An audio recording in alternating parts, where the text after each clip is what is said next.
History often remembers kings by their victories, their conquests, or their great acts of statecraft.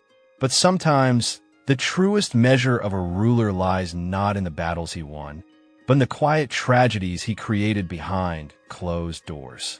Today's story is not one of armies or empires, but of a man rotting from the inside out, and a woman who walked straight into the jaws of his decaying pride. This is the tale of a king desperate to preserve the illusion of power, and a princess who became the unwilling witness to his darkest insecurities. What unfolded between them was not romance, nor partnership, but a masterclass in royal humiliation. And it all began in the winter of 1540. The year was 1540, and beneath the glittering magnificence of Hampton Court Palace, a quiet horror was taking shape, one so grotesque that even the darkest folktales would appear gentle in comparison.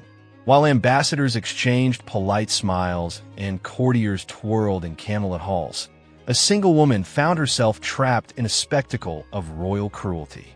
Her crime was not treason, nor betrayal, nor even disobedience.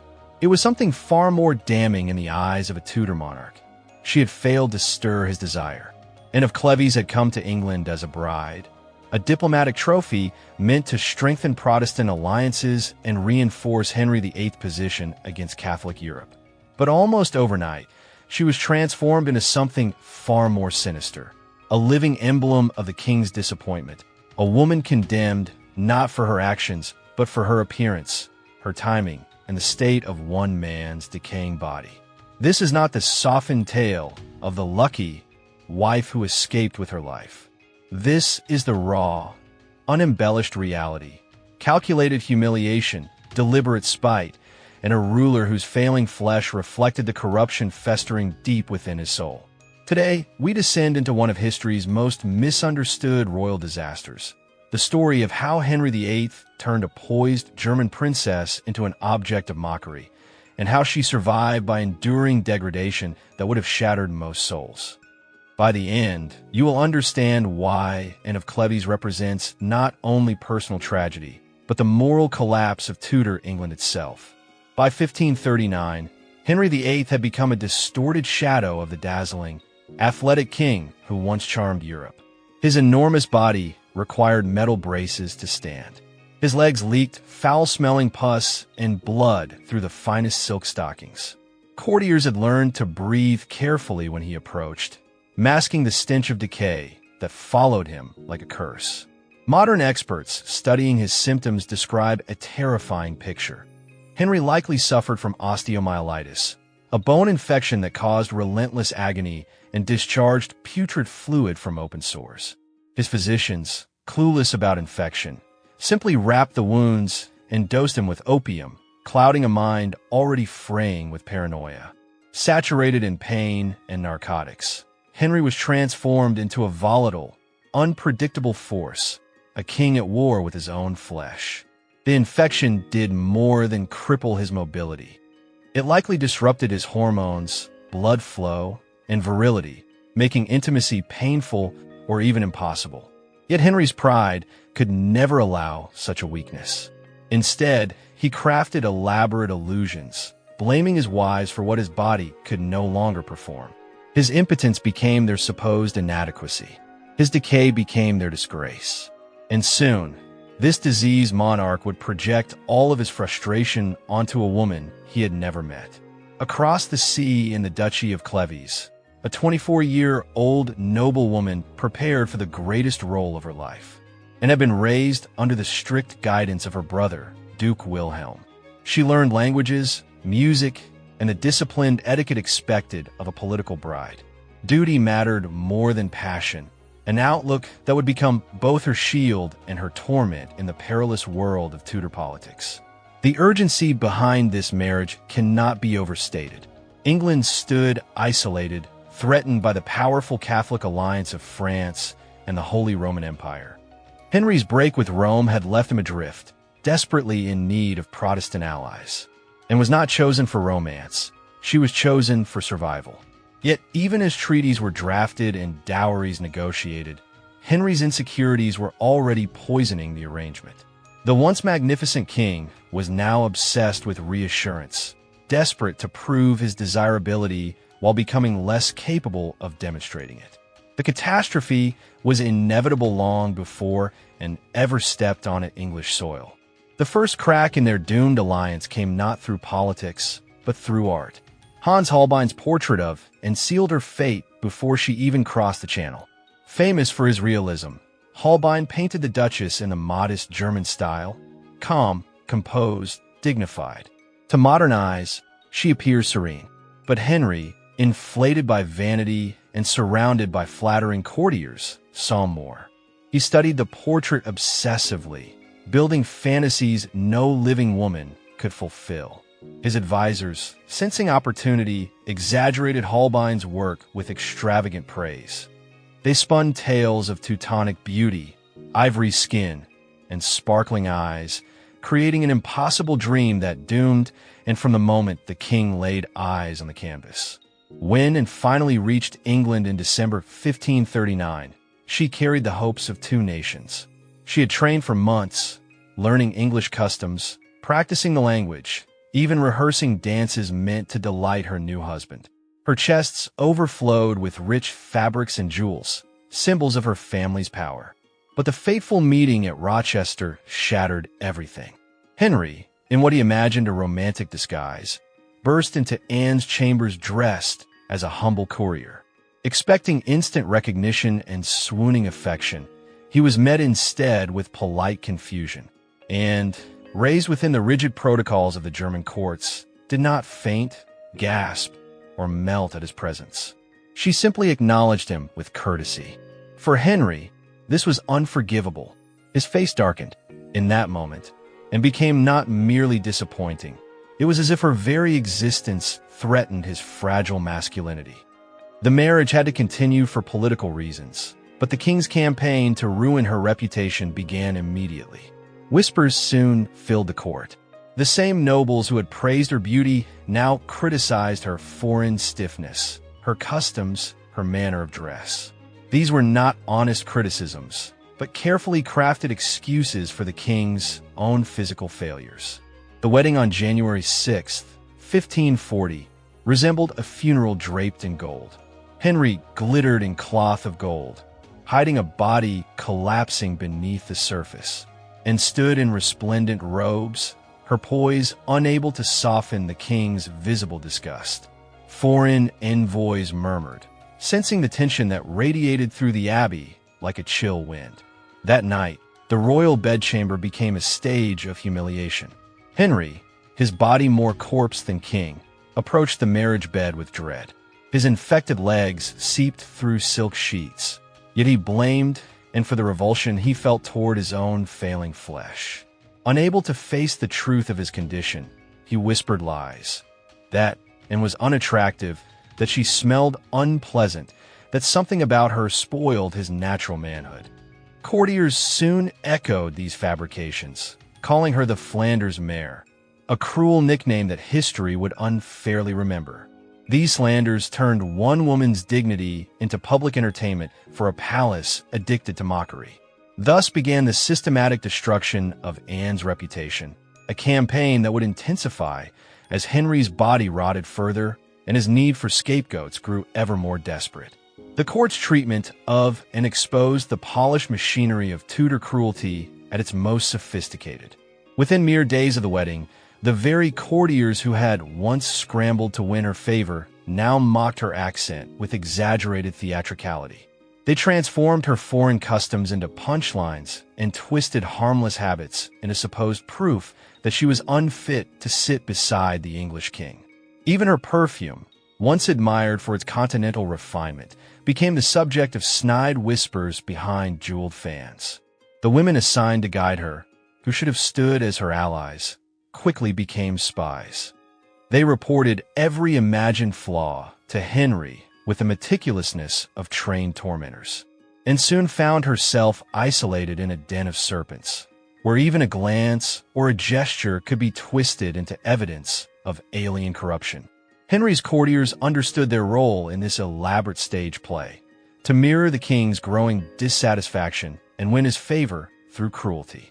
They competed in inventing new criticisms. Her gowns were too German, her speech too stiff, her manner too formal, her very existence somehow offensive to English taste. The fall from queen to scapegoat was swift and unrelenting. Within weeks, and had become a symbol of everything the English court despised about foreign influence. Pamphlets circulated claiming German women were naturally incompatible with English men. This propaganda had two purposes: to make Henry's rejection appear reasonable, and to prepare the public for an annulment everyone now sensed was inevitable. More agonizing than the public ridicule was the private humiliation orchestrated by royal physicians. Sent under the guise of medical necessity, they examined Anne's body for defects Henry insisted they would find. These invasive inspections were the ultimate violation of a woman who had arrived in England as an honored guest. The resulting reports were crafted to support the king's narrative, preserved as official proof of her supposed inadequacy. The doctors, terrified of contradicting Henry, invented explanations that blamed foreign diets and German humors for corrupting the king's masculine strength. Their conclusions revealed how completely Tudor medicine bowed to royal ego. Meanwhile, foreign envoys documented the king's advancing rot in almost clinical detail. By 1540, diplomatic reports described audiences requiring elaborate precautions to mask the stench of his infected wounds. Courtiers developed formal etiquette to keep a respectful distance while enduring the odor. Yet through it all, Anne bore the blame for the king's decay. As she endured this public crucifixion, Henry's gaze had already shifted to a new target: Catherine Howard, a girl scarcely out of childhood, whose youth promised the fantasy of renewal his pride craved. Catherine, dazzled by royal attention and unaware of the danger, became the instrument of Anne's final humiliation. Henry's pursuit of his fifth bride began long before his fourth marriage had been dissolved. Catherine represented everything and was not. Young instead of mature, English instead of foreign, naive where, and was disciplined. Her presence alone intensified the king's contempt. Observers remarked that Henry seemed to glow whenever Catherine entered a room, while his manner toward and grew increasingly frigid and mechanical. The speed of the king's infatuation proved that his rejection of and had never been emotional. He had planned to discard her almost as soon as he met her. Catherine Howard simply handed him a convenient excuse, and the situation became perilous. As Henry's obsession deepened, she was forced to attend court festivities where her replacement was openly paraded before her. Protocol demanded that she smile, applaud, and participate in her own undoing. She held her composure with heartbreaking dignity, masking humiliation with the poise her diplomatic training had taught her. Across Europe, reactions to Anne's treatment ranged from morbid fascination to outrage. The Holy Roman Emperor cited her humiliation as proof of English barbarism, while French nobles staged mocking entertainments about Henry's failure to consummate his marriage with a dignified German bride. In the Protestant states, Anne's dismissal struck a deeper nerve, viewed as an insult to the entire Reformation movement. Her brother, Duke Wilhelm of Cleves, considered breaking the English alliance and siding with the Catholic League, a diplomatic shift that could have left England dangerously exposed. Only Anne's letters urging restraint prevented a political rupture that might have provoked invasion. Spanish ambassadors gleefully reported that Henry's cruelty revealed fractures in England's succession that Catholic powers might exploit. Her personal suffering had become international leverage. Meanwhile, Thomas Cromwell, the architect of Anne's marriage, was now tasked with dismantling it, an irony that would ultimately lead him to the scaffold. Legal scholars scoured canon law for loopholes, while theologians drafted arguments about consent and consummation. Parliament interrogated witnesses whose testimonies were predetermined. Anne's foreign birth became evidence of incompatibility. Henry's claim of non-consummation was accepted without question, absurd though it was. The entire proceeding had the appearance of justice, but the substance of theater. The final cruelty came when Anne's very cooperation was twisted into further evidence of her supposed inadequacy. When she agreed to confirm the marriage had not been consummated, critics accused her of indecent eagerness to discuss private matters. When she chose silence, they accused her of coldness and an inability to understand English sentiment. Even clergy who once praised her Protestant faith now cast suspicion on her German piety. Yet, Anne's survival was not mere submission, it was strategy. During her brief queenship, she quietly built a network of sympathetic merchants, Protestant thinkers, and nobles disturbed by Henry's instability. These relationships would become essential to her endurance. German traders in London, horrified by her treatment, viewed it as part of a growing hostility toward continental influence. Many discreetly supported her through advantageous property deals and covert financial help. Her correspondence reveals a woman far more politically astute than history often acknowledges, maintaining careful contact with her brother and Protestant allies abroad while avoiding any step that might appear treasonous. It was a diplomatic tightrope of extraordinary precision, outwardly loyal, inwardly safeguarding the Protestant cause.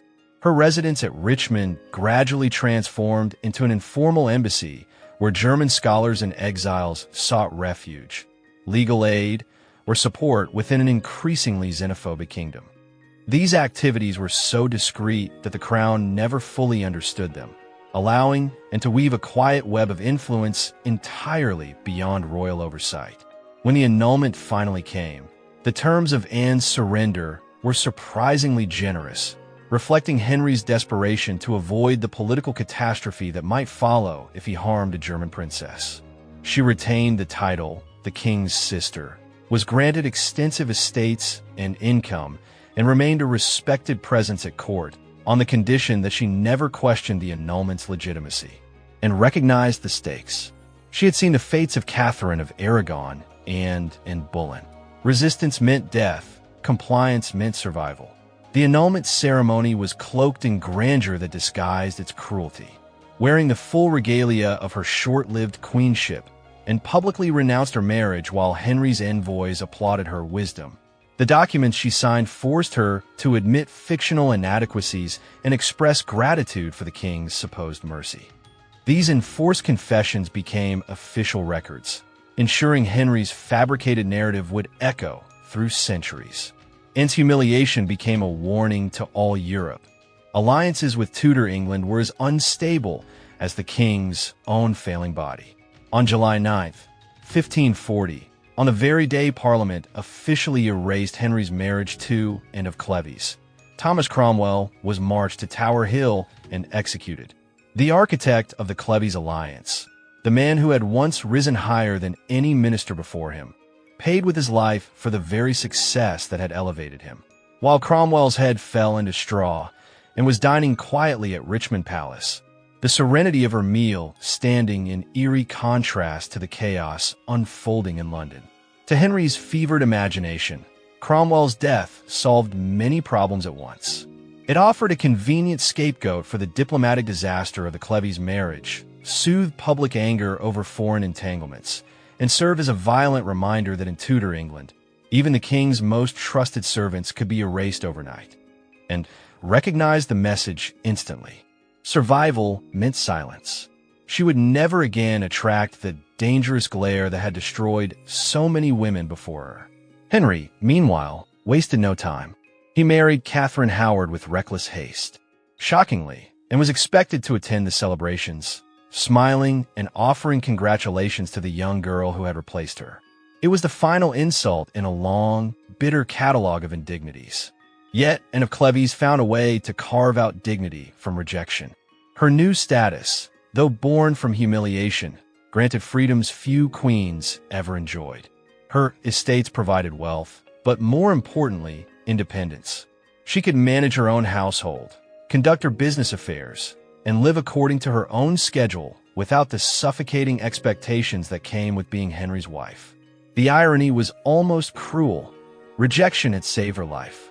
Remaining queen might well have doomed her, just as it doomed her successor. Anne's stewardship of her lands revealed a sharp intellect and practical wisdom. She negotiated profitable leases, improved agricultural output, and diversified her income with the deftness of a seasoned administrator. Her accounts reveal an active mind, fully capable of navigating complex financial networks. She introduced continental farming methods to her estates, raising productivity and offering steady employment to local communities. She also invested in mercantile ventures that linked English and German trade, leveraging her unique background to forge advantageous commercial ties. Her wealth allowed her to support hospitals, schools, and religious foundations, earning her the affection of common people who came to see her as a generous and capable patron. Slowly, even the courtiers who had once mocked her began to admire her poise as the king's sister and enjoyed ceremonial ranking above most nobles, yet wielded no political power, an ideal balance for survival. Her strategic invisibility became her shield. She could be present without being threatening, observant without being ensnared. Foreign travelers often described her serene composure at court events, noting her quiet dignity despite the humiliations she had endured. She mastered English fluently, took lessons in music and culture, and adapted with grace to the intricacies of aristocratic life. She formed genuine friendships with noble families who admired her wit and resilience, alliances that offered her both comfort and protection. Her linguistic skill also made her invaluable in diplomatic communications. English nobles often relied on her to correspond with German partners, giving her access to information that even high-ranking courtiers lacked. During Edward VI's minority, Anne's Protestant background and continental connections made her an asset to reformist circles seeking closer ties with the Lutheran states. She facilitated the exchange of ideas between English and German theologians, subtly guiding intellectual currents within the kingdom. Her political neutrality after Henry's death displayed remarkable foresight.